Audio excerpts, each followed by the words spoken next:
நீங்கள் பார்த்துக் கொண்டிருப்பது உங்கள் விஜய்.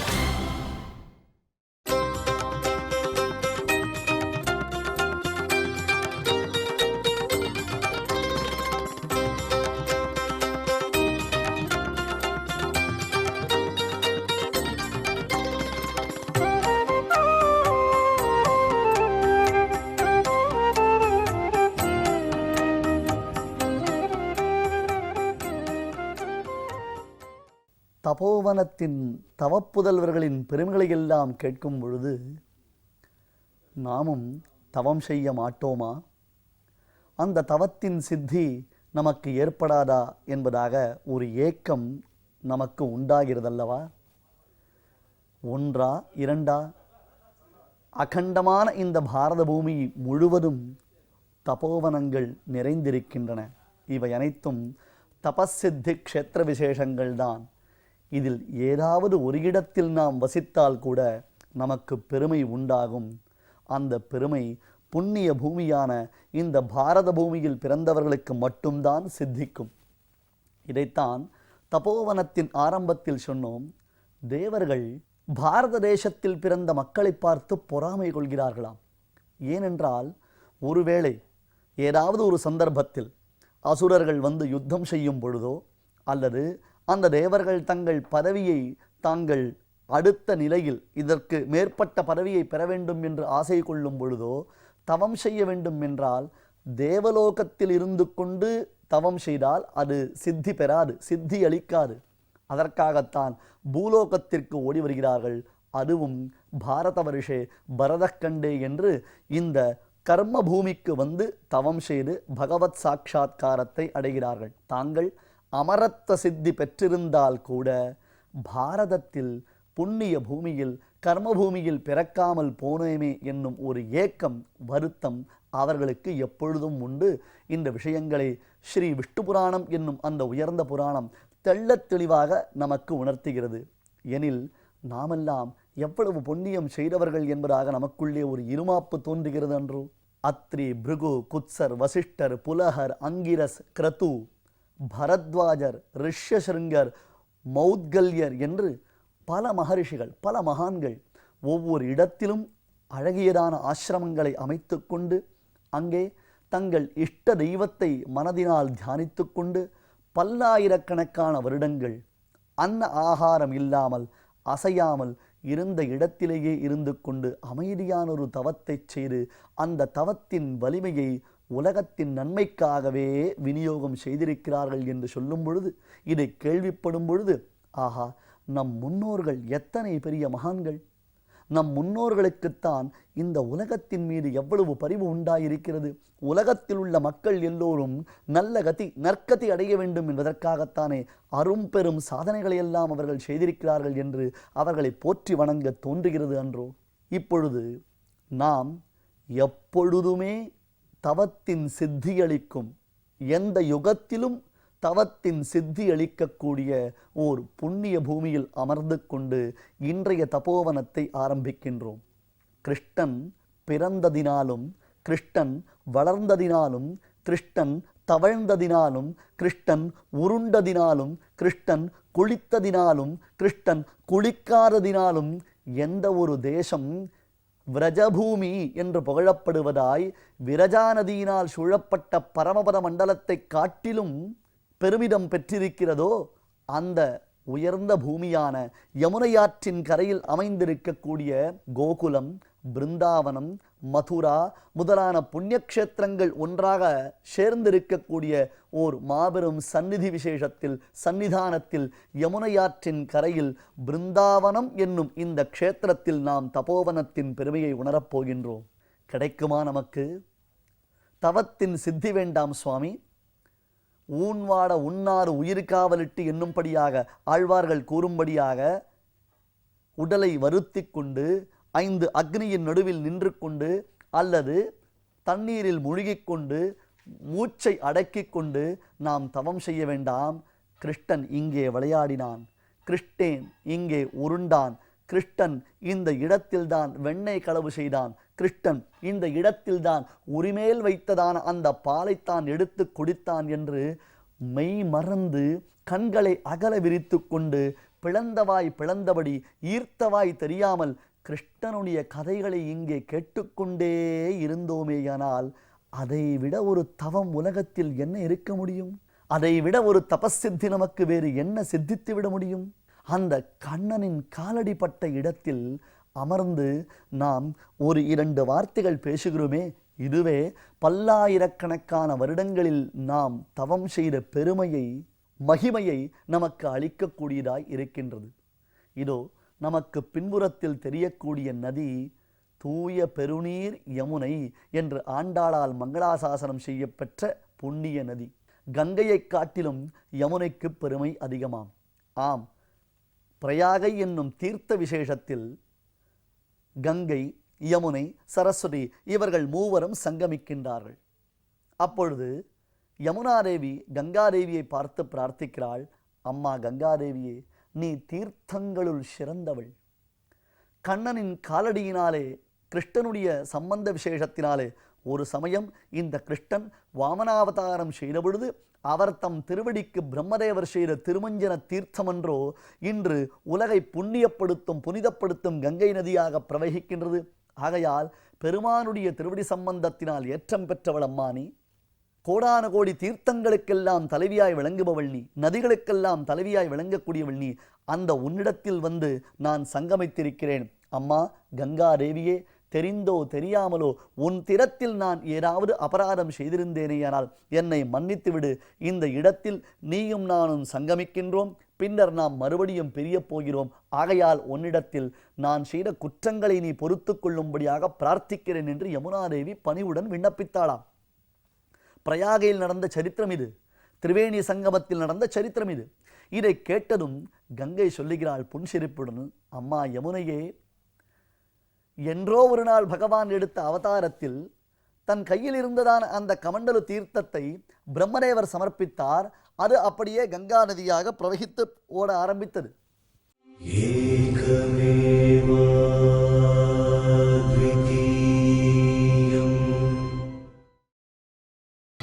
நீங்கள் பார்த்துக் கொண்டிருப்பது உங்கள் விஜய். சரி, கண்ணனுடைய திருவடி சம்பந்தம் எனக்கு கிடைத்தது. அதிலிருந்து தான் நான் பிரவகிக்க ஆரம்பித்தேன், பெருக ஆரம்பித்தேன். ஆனால் கிருஷ்ணாவதாரத்தில் அந்த பிருந்தாவன மண்டலத்தில் விரஜபூமியில் கண்ணன் எப்பொழுதும் உன் மீது குதித்து உன்னில் குளித்து உன்னில் அவன் உருண்டு பெரண்டு உன் தீர்த்தங்களை தன் கையிலால் எடுத்து வாய்க்கொப்பளித்து எவ்வளவு லீலைகள் செய்திருக்கிறான். அது தவிர இன்றும் கண்ணனுடைய அந்த பிருந்தாவன மண்டலத்தை சுற்றி பிரவகித்து, அதாவது பிரதட்சிணமாக சென்று வரக்கூடியதான பாக்கியத்தை நீ என்றோ பெற்றிருக்கிறாய். மற்றொன்று பார்த்தாயா, நான் பாதாளத்திற்கு செல்ல போகிறேன், நீ உயர்ந்ததான உத்தமோத்தம லோக விசேஷமான அந்த வைகுண்டத்திற்கு செல்ல போகிறாய். ஆகையால் என்னை காட்டிலும் நீயே பாக்கியத்தில் சிறந்தவள் என்று போற்றினாளாம். அத்தகையதொரு யமுனா நதியின் கரையில் நாம் அமர்ந்திருக்கிறோம். யமுனா சாட்சிக யவ்வனம் யுவானம் என்று கண்ணனின் லீலா வினோதங்களுக்கெல்லாம் சாட்சியாய் அமைந்த இந்த யமுனையில் தான் எத்தனை மகாத்மாக்கள், கோடான கோடி சித்த புருஷர்கள் தவம் செய்து முக்தி அடைந்திருக்கிறார்கள் தெரியுமா? அது தவிர இன்றளவும் இங்கே தங்களுக்கு ஒரு நாள் வாசம் கிடைக்குமா, ஒரு தடவை நாங்கள் யமுனையில் மூழ்கி குளிப்போமா என்று காத்து கொண்டிருக்கிறார்கள். சுரூபமாகவும் அரூபமாகவும், ஆம், நாம் கண்களில் பார்க்கும்படியாகவும் அல்லது நம்முடைய கண்களுக்கு புலனாகாத வகையிலும் பல சித்தபுருஷர்கள் இங்கே யமுனைக்கரையில் வசித்து கொண்டிருக்கிறார்கள். அந்த யமுனைக்கரையில் நாம் இருக்கும் இடம் காளி காட் அல்லது காளிய காட். காளிய சர்ப்பத்தை களிநடம் புரிந்து கண்ணன் தன் கால்களினால் அதன் கொழுப்பை அடக்கி அந்த காளிய சர்ப்பத்திற்கும் ஓர் அனுகிரகத்தை செய்தருளின க்ஷேத்திர விசேஷம். காளியன் என்னும் சர்ப்பம் கொடிய நாகம்.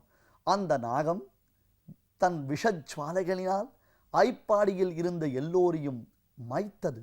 கொடுமையான அந்த விஷத்தினால் தண்ணீர் மாசுபட்டது. கால்நடைகள் தண்ணீர் அருந்திய பொழுது அவைகள் செத்து மடிந்தன. கண்ணன் வந்தான், காளியமடுவில் தான் கொதித்தான், காளியனின் பணாமணிகளில் தான் ஏறி களிநடம் புரிந்தான். அவனுடைய முழுமையான விஷமும் கக்கப்பட்டது, அவன் கொழுப்பு அடக்கப்பட்டது. காளியன் பொய்கை கலங்க பாய்ந்த கண்ணன் இங்கே இன்றும் நித்திய சாநித்தியத்துடன் சேவை சாதிக்கிறான். சரி, தபோவனத்தில் எத்தனையோ மகரிஷிகள், மகாத்மாக்கள், சித்த புருஷர்கள், அவர்களை பற்றி தாங்கள் கூறிக்கொண்டிருந்தீர்கள். திடீரென்று கண்ணனுடைய சரித்திரங்களை ஆரம்பித்தீர்கள். மிகவும் சந்தோஷம். ஆனால் இந்த கண்ணனின் சரித்திரம் கேட்பதற்கு இனிமை.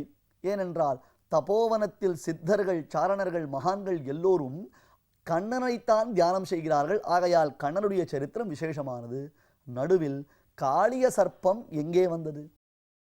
இந்த காளிய சர்ப்பத்தை குறித்து தபோவனத்தில் பேச வேண்டிய அவசியம் என்ன? அதுவும் காளியன் கொடுஞ்செயல் புரிந்த இந்த இடத்தை நாம் தபோவனமாக அறிவிக்க முடியுமா என்றால் இதில்தான் ஒரு சூக்ஷ்மம் அடங்கி இருக்கிறது. ஆம், காளிய நாகத்தின் பூர்வ ஜென்ம சரித்திரத்தை நாம் உணர்ந்தோமேயானால் இதுவும் தபோவனம்தான் என்பதை அறியலாம். ஒரு சமயம் விந்தியமலை காடுகளில், விந்தியமலை என்பது மிக உயர்ந்த மலை, அகஸ்தியருடைய சரித்திரத்தில் பார்த்தோம், ஞாபகம் இருக்கிறதா? அதாவது மேருமலையுடன் போட்டி போட்டுக்கொண்டு சூரியனை தடுப்பதற்கு விந்தியமலை தான் வளர்ந்தது. பின்னர் அகஸ்தியருடைய பிரபாவத்தினாலே அந்த விந்தியமலை அடக்கப்பட்டது. அந்த விந்தியமலையின் தாழ்வரைகளில் கிருதயுகத்தில் சுவாயம்புவ மன்வந்தரத்தில், இப்பொழுது நாம் இருப்பது வைவஸ்வத மன்வந்தரம். ஒவ்வொரு சந்தர்ப்பத்தில் ஒவ்வொரு விதமான மன்வந்தரங்கள் மாறும். புராணங்களில் நல்லதொரு பரிச்சயம், நாம் அந்த புராணத்தை நன்கு பழக்கி வைத்து கொண்டிருந்தால் இந்த மன்வந்தரங்களுடைய வித்தியாசங்களை எல்லாம் அறியலாம். சுவாயம்புவ மன்வந்தரத்தில் கிருதயுகத்தில் வேதசிரா என்னும் மகரிஷி விந்தியமலையின் தாழ்வரைகளில் அழகியதொரு ஆசிரமத்தை, குட்டீரத்தை தான் அமைத்து கொண்டு அங்கே தவம் செய்து கொண்டிருந்தார். பொதுவான இடம்தானே, இந்த இடம் எனக்கு உரியது, இந்த இடம் எனக்கு சம்பந்தமில்லாதது என்பதை நாம் இது போன்ற மலைகளிலோ அல்லது பொதுவான இடங்களிலோ சொந்தம் கொண்டாட முடியுமோ? நமக்கு என்ற ஒரு இல்லம் இருக்கிறது. அந்த இல்லத்தை சுற்றி நாம் தடுப்புச் சுவர் எழுப்பி வைத்திருக்கிறோம். அதன் நோக்கம் என்ன? இதன் வரையிலும் என்னுடைய இல்லத்தின் எல்லை, இதை தாண்டி மற்றொருத்தருடைய இல்லம் அல்லது இதற்கு வெளியில் இருக்கக்கூடியவைகள் எனக்கு சம்பந்தமில்லாதது, இதை உணர்த்துவதற்காகத்தானே பவுண்டரி என்கிறோமே, ஆங்கிலத்தில் காம்பவுண்ட் என்கிறோம் அல்லவா, தடுப்புச்சுவர், சுற்றுச்சுவர். ஆனால் காடுகளில் சொந்தம் கொண்டாட முடியுமா? ஆசிரமங்களில் சொந்தம் கொண்டாட முடியுமா? மலைகளில் சொந்தம் கொண்டாட முடியுமா? வேதசிரா உயர்ந்த வகையில் அவர் தவம் செய்து கொண்டிருக்கிறார். இவர் பிருகு வம்சத்தில் பிறந்தவர். பிருகுவின் சரித்திரத்தையும் நாம் தபோவனத்தில் பார்த்திருக்கிறோம். அந்த வேதசிரா தவம் செய்து கொண்டிருக்கும் பொழுது அவ்விடத்திற்கு அஸ்வசிரா என்னும் மகரிஷி வந்து சேர்ந்தார். தபோனிஷ்டர்கள் ஒருத்தருக்கொருத்தர் குசல பிரஷ்டம் செய்து கொள்கிறார்கள். நீர் சௌக்கியமாக இருக்கிறீரா? சௌகரியமாக இருக்கின்றதா? நீர் வந்த காரியங்கள் நன்கு நடந்து கொண்டிருக்கின்றனவா? உம்முடைய தவத்தின் வலிமை எத்தகையது? நீர் எத்தகையதொரு தவத்தை செய்து வருகிறீர்? எந்த மந்திரத்தை தாங்கள் ஜபம் செய்து வருகிறீர்கள்? தங்களுடைய ஆராத்திய தேவதை எது? எத்தனை சாலக்கிராம மூர்த்திகளை வைத்துக்கொண்டு தாங்கள் திருவாராதனம் செய்து கொள்கிறீர்கள்? இதெல்லாம் மகான்கள் தாங்கள் பேசக்கூடிய பேச்சு. இதை தவிர்த்து ஒருபொழுதும் அவர்கள் வெட்டி பேச்சு பேசுவதில்லையே. உலகத்தில் என்ன நடக்கிறது? யார் வருகிறார்கள், யார் போகிறார்கள், யார் இருக்கிறார்கள், இதையெல்லாம் பார்த்து கொண்டு அவர்கள் பேசுவார்கள். ஒருபொழுதும் அந்த காரியத்தை செய்ய மாட்டார்கள். கேவலம் தவம், கேவலம் அனுஷ்டானம், ஆச்சாரம், பக்தி, பகவானுடைய திவ்யமான சங்கீர்த்தனங்கள், இது தவிர வேறொரு பேச்சு அவர்களுக்கு ஒரு பொழுதும் மனதில் தோற்றவே தோற்றாது. வேதசிரா, அஸ்வசிரா இருவரும் குசலப்பிரஷ்டம் செய்து கொள்கிறார்கள். ஒருத்தருக்கொருத்தர் சந்தோஷங்களை பரிமாறிக்கொள்கிறார்கள். தங்கள் தவத்தின் பெருமைகளை பேசிக்கொண்டிருக்கிறார்கள். ஆயிற்று. சிறிது நேரம் கழித்த பிறகு வேதசிரா அஸ்வசிரா மகர்ஷியை பார்த்து கேட்டார், அது சரி சுவாமி, தாங்கள் இந்த இடத்திற்கு வந்ததனுடைய நோக்கம் என்ன? எதை எதிர்பார்த்து தாங்கள் இங்கே வந்திருக்கிறீர்கள் என்று கேட்டவுடன் அதற்கு அஸ்வசிரா கூறினார், மகரிஷே, நான் பல இடங்களில் சுற்றித் திரிந்தேன்.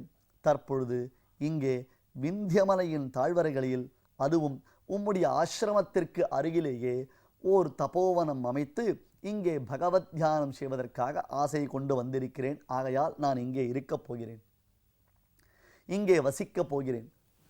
உம்முடைய ஆசிரமத்திற்கு அருகில் என்னுடைய ஆசிரமத்தை அமைத்து கொள்ளப் போகிறேன் என்று சொன்னார். இதுவரையிலும் சாத்வீகமாக பேசிக்கொண்டிருந்தார்கள் இருவரும். தன்னுடைய ஆசிரமத்திற்கு அருகில் அஸ்வசிரா மற்றொரு தபோவனத்தை அமைக்கப் போகிறார் என்று கேள்விப்பட்ட மாத்திரத்தில் எங்கிருந்து தான் அப்படி ஒரு கோபம் கிளர்ந்ததோ தெரியவில்லை வேதசிராவிற்கு.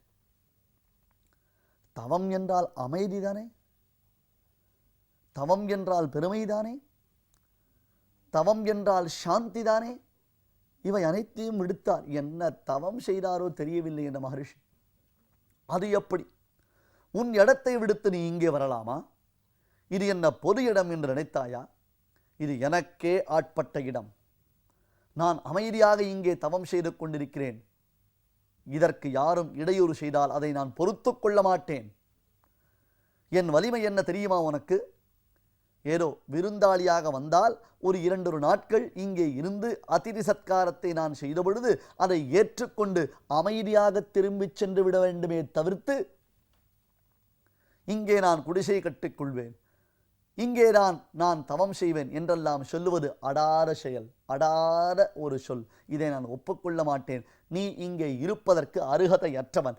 என்னுடைய இடத்தில் மற்றொருத்தர் காலடி வைப்பதை நான் பொறுத்து கொள்ள மாட்டேன் என்று புஸ் புஸ் என்று பாம்பை போன்று சீறி பேசினார்.